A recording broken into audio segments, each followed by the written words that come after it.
Ukraine says fighting has intensified on the eastern front, with one person reportedly killed by shelling in Kharkiv.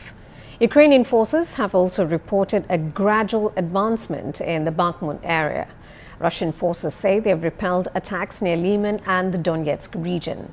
They've also destroyed ammunition depots in Zaporizhzhia and Kherson.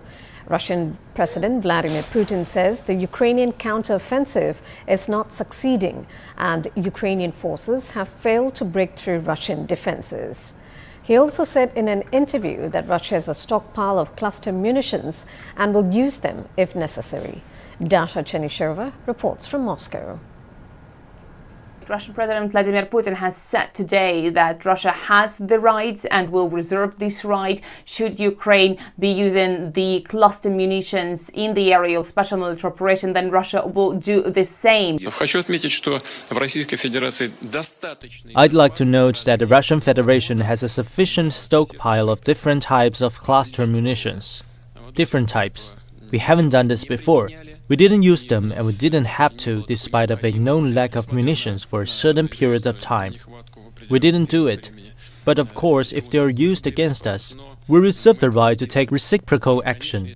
For months now, Moscow says it has been refraining from the use of cluster munitions in the area of the special military operation, and it has been saying that the decision of the United States to actually allow Ukraine to use this type of military means was definitely described by the White House itself, saying that was actually a crime. So everybody understands how detrimental those cluster munitions are for the civilian population, particularly in the area of the special military operation. But Russia says the United States didn't have much choice because the country is running out of other ammunition, while Russia, according to the Russian President Vladimir Putin, has a lot of cluster munitions for all kinds in stock. So Russia says definitely it will be forced to use this type of munitions to defend its armed forces in the area of the special military operation.